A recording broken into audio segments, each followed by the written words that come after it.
परम शांति बापूजी आपका स्वागत है। बापूजी आज हम ये जानना चाहते हैं कि नॉनवेज क्यों नहीं खाना चाहिए, आप बताइए। देखो, जो नॉनवेज बनता है तो वो जानवरों के मारने के बाद वो नॉनवेज बनाते हैं ना।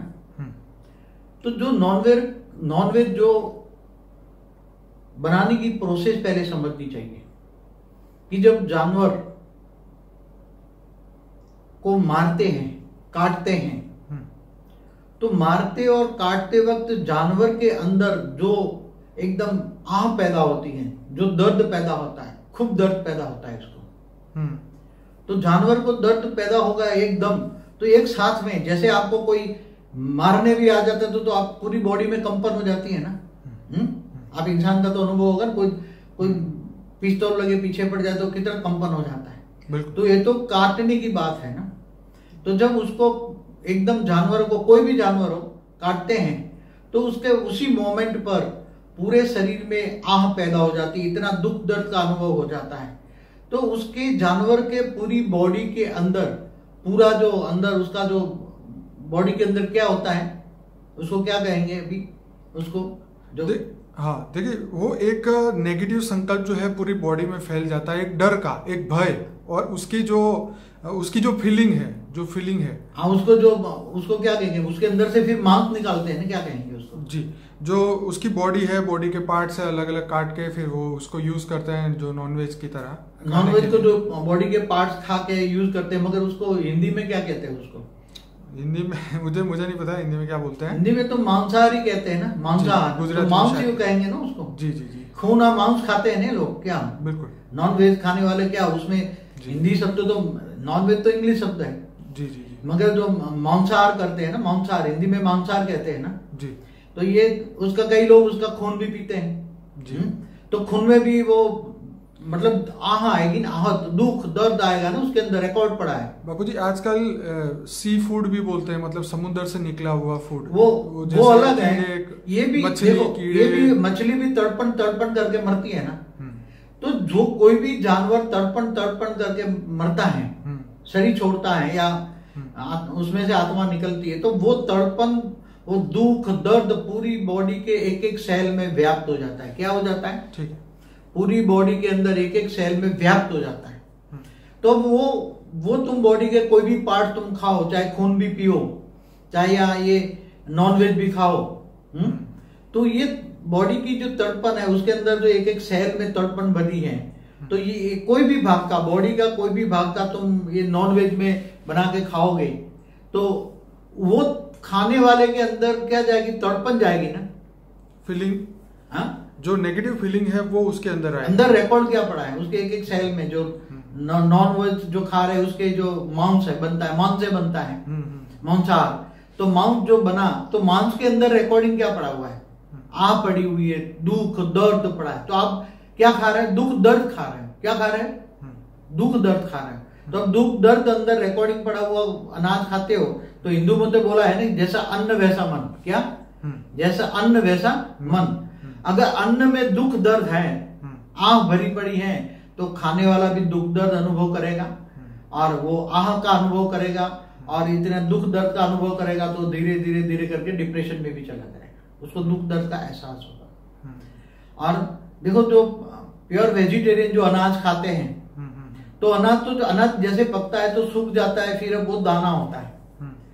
दाना होता है तो दाना भी एक बीज है ना, क्या खाते हैं? बीज है। अब जैसे ये मांस में कोई ताकत नहीं होती, मांस में आग भरी है। ये जो बीज खाते हैं, जैसे अनाज का कोई अनाज लो या मूंग लो, मूंग की दालें खाते हैं ना, जो अलग अलग। बापूजी लोग ये भी तर्क देते हैं कि अगर आप फ्रूट खाने की बात कर रहे हो या सब्जी खाने की बात कर रहे हो, तो आप उसको जड़ों से निकालते हो, तो वो भी तो एक हत्या है ना। नहीं, आप एक बात बताओ, फ्रूट, अगर वो फ्रूट एक पकने की तैयारी हो जाती है, एक मैच्योर टाइम होता है पकने का, तैयार हो जाती है, तो अगर तुम तोड़ते हो, अगर तुम नहीं तोड़ोगे तो वो तो फ्रूट गिर के नीचे भी गिरने वाला है, नीचे भी गिरने वाला है। तो फ्रूट तोड़ते वक्त वृक्ष को कोई दर्द नहीं होता। बिल्कुल, समझ में आया? फ्रूट से उसको कोई, और फ्रूट में कोई दर्द, दुख दर्द नहीं आता। और वो फ्रूट जो है उसके अंदर बीज होते हैं। और जो अनाज खाते हैं जैसे गेहूं, बाजरा, चावल जो भी है, तो वो एक बीज है। उसमें से आप बीज बोओगे जमीन में तो दूसरा वृक्ष होगा ना। बिल्कुल। तो बीज में तो ज्यादा शक्ति होती है ना। सही है। क्योंकि बीज में दूसरा वृक्ष अंदर समाया हुआ है। 100%। जैसे आप मूंग पानी में भिगो के उसमें से जो निकलता है, क्या बोलते हैं, मूंग 2 दिन भिगो दो, फिर कोई भी मतलब भिगो दो, कठोल अनाज जो भी बोलते हैं, तो उसमें ताकत होती है। तो उसमें दूसरा वृक्ष भरा पड़ा है। तो अनाज क्यों ये जौ तल का हवन में क्यों डालते हैं? जौ तल में वास्तव में दूसरा ये बीज है। बीज डालने से उसके अंदर शक्ति है, और वो शक्तियां ही ये हवन में डालकर उसकी शक्तियां ही ये देवता, उसको हविष बोलते हैं। इसलिए जौ तल हवन जो डालते हैं उसमें शक्तियां वो खाते हैं, धुएं के साथ शक्तियां जाती हैं। तो ये अनाज खाने से, अगर कच्चा अनाज खा लो ना, कच्चा अनाज में तो वो एनर्जी उसको डायरेक्ट आएगी और इतना मीठा लगेगा। तो हमने तो अनुभव है गांव में, जब वो बाजरा होता था, जब भूख लगती तो बाजरा खेत में से ऊपर से तोड़ के उसका डूंडा डायरेक्ट खाते थे। या कभी गर्मी में थोड़ा सेक के खाते, मगर डायरेक्ट जो खाते थे वो इतना मीठा लगता था, चबा चबा के इतना मीठा लग जाता, इतनी एनर्जी मिलती है। तो ये अनाज में एनर्जी है, क्योंकि अनाज में जो बीज है उसमें पूरा वृक्ष पड़ा हुआ है। वृक्ष का सर्जन करने की शक्ति अंदर बीज में है, इसलिए वो इसके अंदर समझो कि हल्की इसकी क्वालिटी की आत्मा भी है ना। उसको आत्मा तब तो मतलब एक्टिव है ना, एनर्जी है ना। तब वो एनर्जी तुम वेजिटेरियन में वो एनर्जी खाएं, अगर डायरेक्ट भिगो के खाए तो बहुत एनर्जी मिलेगी। पहले वास्तव में जब स्प्राउडेड बोलते हैं उसको, स्प्राउडेड मूंग, और ये स्प्राउडेड मूंग जो है, तो जो भी सबसे ज्यादा उसमें प्रोटीन, एनर्जी और ये सब चीजें होती हैं। ऐसी तरह जो अगर बाजरा भी भिगो के खाओ ना, अगर गेहूं भी भिगो के उसमें भले ऊपर दाल मीट मसाला डाल दो ऊपर, मगर आटा पीसने खाने से थोड़ी एनर्जी उसकी चली जाती है। मैं बताऊं, जब आटा पीसते हैं ना, तो उसके बीच के सेंटर पॉइंट में ये जो शक्ति भरी पड़ी है ना, वृक्ष की अंदर शक्ति भरी पड़ी है, वो आत्मा फिर निकल जाती है। वो आत्मा उसको जो एनर्जी जो पड़ी है वो निकल जाती है पीसने से। इसलिए पीसे हुए आटे में वो कोई एनर्जी नहीं रहती। अगर साबुत खाओगे और ज्यादा उसको गर्म नहीं करोगे, भिगो के खाओगे, तो वो एनर्जी तुम्हारी बॉडी में आएगी। कोई भी, चाहे बाजरा हो, गेहूं हो, उसको पानी में 2 दिन भिगो के रखो, उसमें से अंकुर निकलेगा। कोई भी अनाज कठोर का, वो अंकुर के साथ खाओगे, उसमें भले ऊपर मीट मसाला डाल दो, तो अनाज वो एक्यूरेट तो वही खाना होता है। जो पिसा हुआ जो आज खा रहे थे टेस्ट के लिए खाते, वो नहीं है। इस शरीर के अच्छा चल करने के लिए यही भिगो के खाना चाहिए। नॉनवेज की बात करें तो दुनिया के मतलब मुझे ऐसा लगता है इंडिया को छोड़ के ज्यादातर लोग जो है, ये 180 देशों में ज्यादातर जो है ये नॉनवेज ही फूड चलता है। चाहे सी फूड हो, चाहे ये मीट हो, ये हर चीज हो। पर कहने का मतलब ये है कि ये जैसे चाइना में या उसके अंदर वहां चले जाएं तो वहां तो कुत्ते को भी मार के वो लोग खा जाते हैं, सांप को मार के खा जाते हैं। कई तो हमने कॉकरोच को मार के देखा है ये यूट्यूब के वीडियो में। हम देख भी नहीं सकते लेकिन फिर भी वो खा जाते हैं। तो हमें ऐसा लगता है कि ऐसा तो कोई एक नॉर्मल ह्यूमन तो कर ही नहीं सकता। देखो एक बात बताऊं, जो मारने वाला कसाई पर हमने वीडियो बनाई है, तो मारने वाला कसाई कितना क्रूर होता है। उसके मन के अंदर कितनी क्रूरता, जब मारता है तो जानवर तो मरते वक्त कितने तड़पते होते हैं। जो तड़पन देखता है ना, तो वो तड़पन देखने वाला कितना क्रूर होगा। तो ये क्रूर मनुष्य, उसको भी सजा तो मिलती है, उसको भी कोई ना कोई काटेगा ना। जो दूसरों को हजारों बार काट रहा है, हजारों जानवरों को काट रहा है, तो उसको भी कोई काटेगा। थियरी ऑफ कॉन्स किसी को नहीं छोड़ता। जो तुम दूसरों को दुख देते हो तो तुम्हें भी काटने वाला कोई मिलेगा। मुझे ऐसा लगता है कि चाइना के अंदर जैसे जो लोग कीड़ों को साबुत खा जाते हैं, तो वो जीवात्मा है तो ही वो दूसरे जीव को खा सकता है। जो किसी भी जीव को, उसमें भी जीव है ना, उसमें भी तो कुछ एनर्जी है ना। आत्मा का भले छोटा आत्मा है, 10 सेल का है, 20 सेल का आत्मा है, मगर आत्मा तो है ना।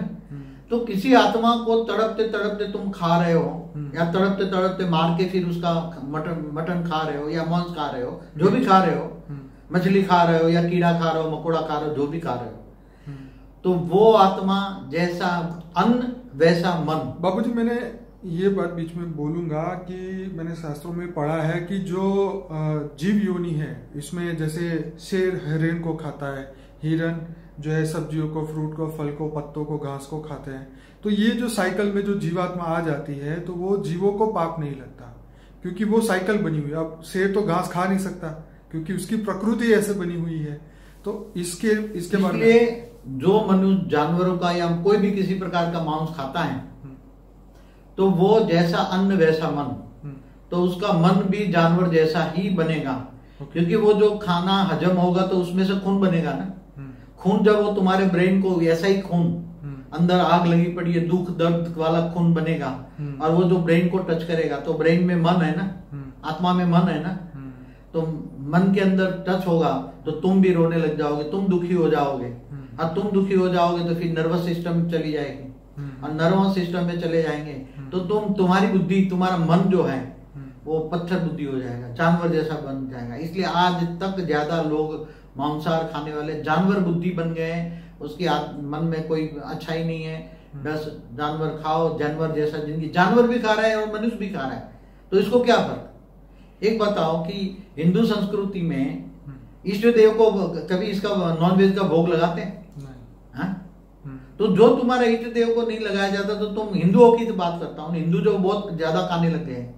मैंने देखा है कि जो एक ब्राह्मणवाद, जैनिज्म, जो बहुत लोग मैंने कहीं सुना है बहुत खाते हैं लोग, तो उसको कहते हैं सुधर जाओ, नहीं तो जानवर जिस मिसल बन जाओगे, तुम्हारी बुद्धि जानवर जैसी बन जाएगी और मिसल जैसी बन जाएगी। और नेचुरल फूड खाओ, नेचुरल फूड में अच्छा ताकत होती है। बाबूजी कई लोग ऐसा एक्सक्यूज देते हैं कि भाई मछली खाने से बाल अच्छे होंगे, काले बाल होंगे, लंबे बाल होंगे, या बॉडी के अंदर ये रोग नहीं होगा, वो रोग नहीं होगा।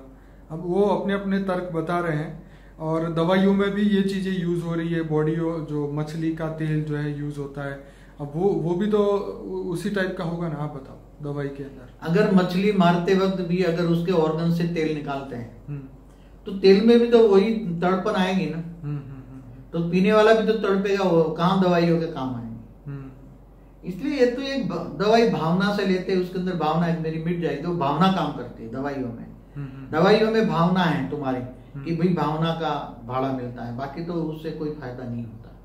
इसलिए ये सब चीजें बहुत सोच समझ के करना चाहिए। तो जिस आत्मा को अपनी प्रगति करनी हो, आगे अच्छे कर्म करने हो, स्पिरिचुअल लाइफ में जाना है तो ये बंद करना पड़ेगा। पवित्र खोराक खाना चाहिए और खाते वक्त भी आत्म स्वरूप में स्थित होके खाए, परमात्मा की याद में खाए। अच्छा बाबूजी, इसके साथ साथ ये भी क्वेश्चन ले लेते हैं कि जैसे कई धर्मों के अंदर बाहर का खाना अलाउड नहीं है, बाहर का पानी पीना अलाउड नहीं है। आप क्या कहेंगे अगर हम बाहर जाते हैं, होटल में खाते हैं? खाना और पीना, देखो ये बात थियरी ठीक है। पहले भी लोग, पहले भगवान की जो खाने वाले होते थे वो परमात्मा की याद में रहकर या अपने इष्ट देव की याद में रहकर खाना बनाते थे, क्योंकि भगवान को भोग लगाना है, बाद में वो लोग खाना खाते थे भक्ति मार्ग में। तो यहाँ तो इष्ट देव को खाना भोग लगाना है, इष्ट देव को खिलाना है, बाद में खाते थे। पहले ऐसा वैदिक नियम था, तो एक अच्छा नियम था। परमात्मा की याद में भले किसी इष्ट देव को याद में रहकर खाना बनाते तो इष्ट देव में जो पावर होगी वो तो आएगी आएगी। मगर यहाँ हम ये कहते हैं कि तुम आत्म स्वरूप में स्थित होकर ऑलमाइटी ऑथोरिटी, वो जो सभी आत्माओं का ग्रेट ग्रेट ग्रैंडफादर है, ये ज्ञान मार्ग है, वो भक्ति मार्ग है। तो तुम आत्म स्वरूप में स्थित होकर ऑलमाइटी ऑथोरिटी में याद रख के तुम खाना बनाओगे और तुम ऑलमाइटी ऑथोरिटी के मन से, क्योंकि वो तो खाता पीता नहीं है भक्ति मार्ग की तरह, उसको भोग निकल लगाया जाता है। भक्ति मार्ग में तो कहते हैं भूतों को भोग लगाया जाता है, भूत माना मरे हुए लोगों को। तो ये अच्छी बात है, क्योंकि जो आज होटल में खा रहे हैं, बाहर का खाना खा रहे हैं, तो खाना बनाने वाला जो गंदा सोच कर रहा है, खाना बनाते वक्त गंदी सोच है ना, तो तुरंत उसके हाथों में ट्रांसफर को जो बनाने जो साधन है ना, साधन में होकर तुम्हारे खाने के खुराक में आ जाते हैं। नेगेटिव सोच उसके अंदर खाने में आ जाती है और जो खाने वाला भी नेगेटिव सोच वाला हो जाता है। ये रियलिटी है। इसलिए पानी भी किसी के हाथ का नहीं क्यों पीना चाहिए, क्योंकि जैसे छात्रों भी कहा, जैसा पानी वैसी वाणी। पानी अच्छा होगा, पानी भी किसी के हाथ में तुम ग्लास लेकर आता है, जैसे ये ग्लास है, ग्लास के अंदर ये सोचते गालियां दे के आ रहा है, नेगेटिव सोच लेके आ रहा है, तो वो इसकी सोच धीरे धीरे तुम्हारे पानी में वाइब्रेट हो जाती है। ये तो है ना, water has the memory, water has memory. हमारा तो अंदर अंदर आग लगी पड़ी है, नेगेटिव सोच है, तुरंत ही गिलास में टसते ही पानी के अंदर नेगेटिव सोच चली जाएगी और वो पीने वाला नेगेटिव हो जाएगा। इसलिए ऐसे वैसे का हाथ का, पहले कहते हैं ना, ये जो पहले कायदे कानून बने के अछूत का हाथ का पानी नहीं पीना, जो यहाँ नेगेटिव आत्मा है, जो महापापी है, महाभ्रष्ट आत्मा है, इसके यहाँ तो हमारे साथ में उसकी छाया भी नहीं लेनी चाहिए। छाया माना ओरा हुआ ना, ऐसे देखा जाए तो छाया मतलब उसके ओरा में भी नहीं आना चाहिए, क्योंकि उसका ओरा ब्लैक है। तो अगर तुम अच्छे आत्मा हो और उसका ब्लैक ओरे में भी आ गए, ऐसी पापी महापापी आत्माओं के ओरे में भी आ जाए, तो अगर स्पिरिचुअल लाइफ में आगे बढ़ना है, जीवन में कुछ सुख प्राप्त करना है, तो ये सब कुछ समझना पड़ेगा। आत्मस्वरूप में स्थित होकर ऑलमाइटी ऑथोरिटी को, माना तुम्हारे ग्रेट ग्रेट ग्रैंडफादर को समझकर, रिश्ता जोड़कर पावर लो, वो ऊंचते ऊंच परम धाम में। अगर बाहर गए हैं और खाना नहीं मिल रहा है तो खाना तो पड़ेगा ही कहीं ना कहीं। तो हम कहते हैं कि आत्मस्वरूप में रह के खाना खाओ ना। तो जैसे आत्मस्वरूप में रह के, ऑलमाइटी ऑथोरिटी की याद में रह के, पावर में रह के तुम खाओगे तो ये सब नष्ट हो जाएगा, नेगेटिविटी उसमें से नष्ट हो जाएगी, सब कुछ नष्ट। मगर वो ये साधारण इंसान के लिए कह रहे हैं, जो भक्ति मार्ग वालों को कह रहे हैं। मगर जो हाई ज्ञानी है, बहुत ज्ञानी है, वो तो आत्मस्वरूप में रहकर ऑलमाइटी ऑथोरिटी, वो तो कर्म योगी है ना, खाते वक्त भी ऑलमाइटी ऑथोरिटी की याद में रह के खाएगा। तो ऑलमाइटी ऑथोरिटी के आत्मस्वरूप में होकर कर्म योगी बन के खाएगा ना, वो तो हर पल निरंतर योगी होगा ना, कर्म योगी तो उसको कोई इफेक्ट नहीं होगी। कर्म योगी है तो उसको इफेक्ट नहीं होगी। ये तो थोड़े छोटे छोटी आत्माएं हैं भक्ति मार्ग वाली, इनको ये बात सही है, इसलिए भक्ति मार्ग भी तरह मैंने समझाया और ज्ञान मार्ग योगी भी समझाया। इसलिए आत्मा में पावर आएगी, ऑलमाइटी ऑथोरिटी से ऊंचते ऊंच परम धाम में रहता है। वो तुम्हारा ग्रेट ग्रेट सभी आत्माओं का ग्रैंडफादर है, ग्रेट ग्रेट ग्रैंडफादर है। उसको याद करके खाओ पियो, कर्मयोगी बनो, तो आत्मा में पावर आएगी। आत्मा में पावर आएगी तो आत्मा का विक्रम विनाश हो जाएगा। विक्रम विनाश हो जाएगी तो धीरे धीरे कारण शरीर, सूक्ष्म शरीर और धीरे धीरे सब चार्ज हो जाएगा। और एक दिन कर्मातीत अवस्था होते ही तुम धीरे धीरे करके जब एक ऊंचते ऊंच परम धाम में चले जाएंगे। इसलिए गीता में कहा है, तो मुझे आत्मस्वरूप बन, मुझ परमात्मा को याद कर, मैं तुम्हें अंत में ऊंचते विक्रम विनाश करके ऊंचते परम धाम में ले जाऊंगा। बहुत बढ़िया बाबूजी, आपने सभी सवालों के जवाब दिए। मैं अपने श्रोताओं को कहूंगा कि इस वीडियो के एंड में आपको एक लिंक मिलेगी अनस्पोकन ट्रूथ बाय बापूजी की, उसको आप क्लिक करिए। हमारे 130 से ज्यादा वीडियोस आपको मिलेंगे और उसके अंदर जो है आपको हर क्वेश्चनों के जवाब मिलेंगे। लाइफ आफ्टर डेथ, सूक्ष्म शरीर, कारण जगत, महाकारण जगत, सूक्ष्म जगत, तो ये सभी चीजों को आत्मज्ञानी को जानना चाहिए। और आत्मा में ज्ञान बढ़ाने के लिए ज्ञान ही, जो बेहद का ज्ञान बापूजी ने दिया, वो सभी लोग वीडियो के माध्यम से देखिए। इस वीडियो को ज्यादा से ज्यादा लाइक करें, शेयर करें और दुनिया तक पहुंचाएं, ताकि लोग सत्य का रास्ता पकड़ सकें और अपने जीवन को आगे बढ़ा सकें। बापूजी बहुत धन्यवाद। परम शांति। परम शांति।